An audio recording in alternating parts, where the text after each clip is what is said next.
Revenge. Burnout Revenge! Yeah. For those of you who don't remember, Burnout 3, GameSpot's Xbox Game of the Year, Driving Game of the Year, made me go out and buy an Xbox. Cool. We are all waiting to see this game, Matt. Let's get it started without further ado. For sure. So, you know, it's a tough act to follow on Burnout 3. I mean, it was some of the press we got, some of the responses we got from everybody was just amazing. It's an amazing game. No, it was. And it's great to see that sort of reception, but particularly that we get over here in North America where, you know, Europeans have sort of lived with Burnout 1 and 2, and it's really great to get that sort of exposure over here as well. I think the American audience, you might say, enjoys a crash too much. Yeah. You could say. I'm not going to comment. No commentary here. I think that's why they're connecting with Burnout, you know. Well, shall we fire up the game? Yeah, for sure. So, you know, one thing that so we obviously introduced in Burnout 3 was the aggressive racing and the whole battle aspect of, you know, using your car as a weapon as you're trying to finish the race. And we're really, this time in Burnout Revenge, we're trying to push that much, much further. Right. So the name itself is, you know, sort of indicative of the aggressive level of the game. And so that's something that I think we're going to look at now. So we're going to take a look at a race in Detroit. Cool. So the locations in the game, you know, we're referencing real-world locations. Right. They're not real-world locations. They're influenced by real-world locations. All right. You know, city planners don't make good track designers, and you know the whole feel of Burnout is it's just about the smooth racing lines. But we're going to show you some more stuff here. So let's go. I'm gonna fire into a Detroit race. So one thing that was really key about when we came back, when we finished Burnout 3 and looking at what we're going to do with Burnout, the next Burnout, one thing was certain, and that was to take a look at the tracks and the courses in particular, and trying to get them, because the ones in Burnout 3 didn't really support aggressive racing, right? They were great racing circuits. There was probably only one, I think, if you're familiar with downtown. When you come in underneath the L, you kind of feared it, you know. And when people were fighting down there, it was hot action. So Killer Driller, I believe, is the phrase that comes to mind. The signature takedown down there. Yeah. So I think what you're going to see here is we're going to take a look at the Detroit circuit. So of course we still maintain the sort of core great driving feel of the circuits, but what you're going to see is many more alternate routes, drop-offs, points for air. I mean, one of the things in particular that we've looked at this time around is wanting to go up high so I can come down on top and score a vertical takedown on one of my rivals. That's right, vertical takedown. Yeah. I hear that, and I think of some phenomenal possibilities. Yeah, absolutely. So there's a ton more air, there's a ton more shortcuts, and actually this is something that's new. We looked at we looked at the crash breaker in crash mode and thought, hey, why haven't we got that in? Why isn't that in racing? It's that's the ultimate act of revenge, right? Exactly. I get taken out, and hey, you're coming down with me. So does that happen every time you crash? Every time you crash. And you may not get the opportunity to take down a rival. Right. It's just plain fun to detonate the car, right? It's just a whole extra level to aftertouch. Absolutely, yeah. I mean, so you know, you can see some of the courses are a little bit wider, so you can position the car on one side to get a score on aftertouch takedown, and then hit the detonator to score to trigger the crash breaker. So right now, that's an example of a new element in the game right there. You just bumped. That's right. Someone else driving, just playing traffic. So this is brand new in Burnout Revenge, is using the traffic cars as weapons. So anyone who's I'm going the wrong way. Anyone who is going the same way as me is fair game, and I can use them, except if they're a bus. I was about to say, so you say, yeah, there are definite rules here. Yeah, it's nice and clear. You can't bump into someone if they're going the opposite ways. No, oncoming traffic is bad, cross traffic is bad, big traffic is bad. Everything else is fair game. That's awesome. And if you get upset, if you hit someone that's oncoming, you can just blow them up. Just like that. For sure. Total revenge. So, you know, that feature in and of itself led to the creation of a whole new game mode, actually. And what is this whole new game mode? So, well, every year we try and bring something new to the table. Last year it was Road Rage, which really hooked with people. Oh, totally. This time it's Traffic Attack, and the whole thing about Traffic Attack is that it's you versus the clock versus rush hour. I mean, Burnout is a cathartic experience in itself. That is, for everyone who's been stuck in gridlock traffic, needing to get somewhere, it's everything that you want it to be. I think right now, being in LA, there are probably millions of people within a 5-mile radius who could find some relief in playing this mode. Absolutely. Yeah, absolutely. Yeah, for sure.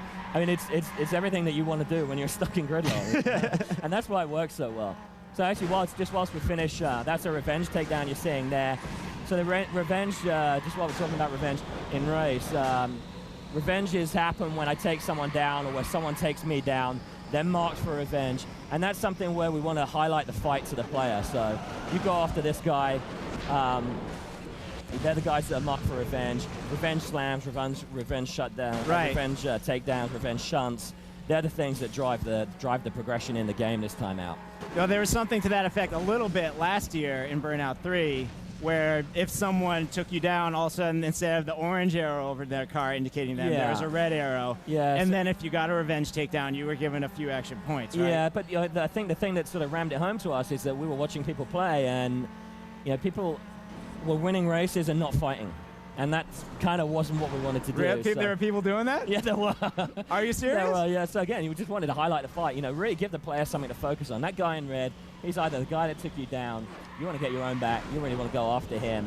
That's going to score you a ton of revenge points, and the revenge points is how you progress through the game. So I got to tell you, I'm still surprised that you told me that people were racing this game, playing this game without attacking people. Like, I knew every time I was doing a circuit race, that Dominator coupe, or whatever it was, the Dominator muscle car with the black with the orange flames, that dude pissed me off every single time, and I would lose races to take him out. Right, yeah. So now you're saying I'm rewarded for that this time. Absolutely. I mean, that's exactly the feeling that we want to engender and when people are playing the game, and to the point where, you want to be so target fixation on that guy you want to get revenge on, So, take him out as best as you can. And like we're saying, aggression is progression, so you're going to be filling up your revenge meter, and that's the thing that drives all the unlocks within the game. Now, can you show us the traffic attack mode? Yeah, so here we go. All right. Let's dive out here. I wasn't sure if the answer for that was yes. I can't wait.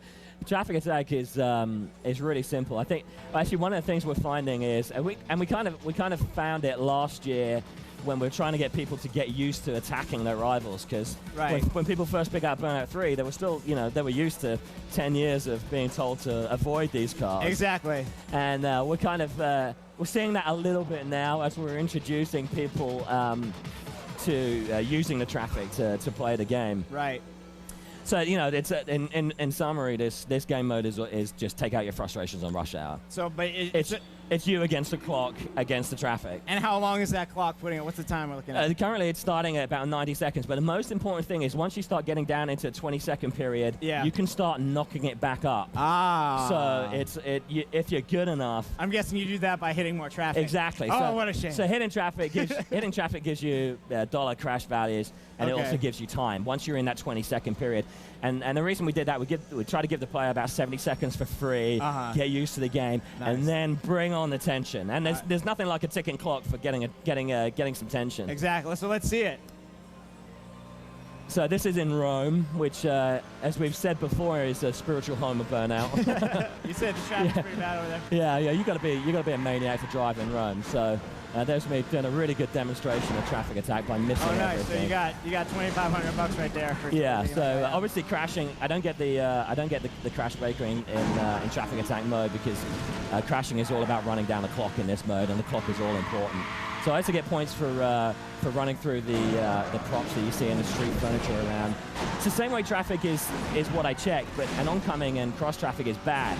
But if I can try and demonstrate, I can send same-way traffic onto oncoming. So that's how I can score even bigger points. Yeah, hitting them is I'm trying to hit these guys onto the left, trying to bring these crashes for the oncoming stuff, and that's where the big points. So I'm coming up to about 45 seconds. I love the use of the verb checking, by the way. Yeah. As a former hockey player. Yeah.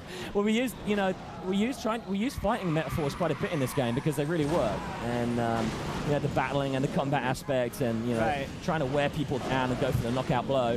Those things really work. That's the thing that sort of highlights the sort of this part of the aggressive aspects of Burnout. And then we thought, you know, what can we call this, you know? You gotta call it checking. Yeah. In NASCAR, they can say they're rubbing a little bit when they're bumping, but you get some momentum. You are swinging your car from one side of the road to the other, slamming the side. It is a check. So here you go. I'm inside. I got 7 seconds left. I've got to get these guys to push. So I'm pushing the score up. I'm pushing the timer back up again. Oh, look at that. If I've got to try and keep it going. Otherwise the timer's going to go. So I'm pushing the score up. I want to get onto the freeway if I can. Oh no. And the time runs while you crash. Yeah. Well, the time obviously runs while I crash. I can't keep it going.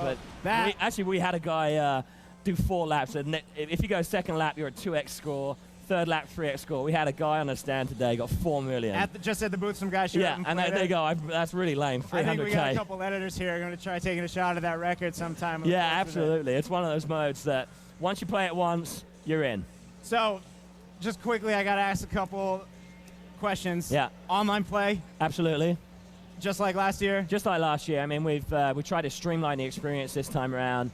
I thought it was amazing last time online, and in particular on Xbox. I mean, I think we were the highest EA time. I think we translated like 4 or 5, between 4 and 5 out of 10 Xbox players playing online. Because it's perfect, right? You know, people want to break the rules when they play online, and the only way to break the rules in Burnout is to drive safely.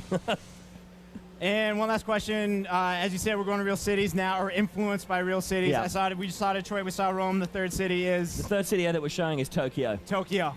Nice. Yeah. So again, influenced by Tokyo freeways, tons of different routes, and great. And of course, oncomings on the other side of the road. Right? Oh, that's right. And when is this game coming out, Matt? We're coming out on Xbox and PS2 in September. September, yes. Yeah. Thank you, Matt.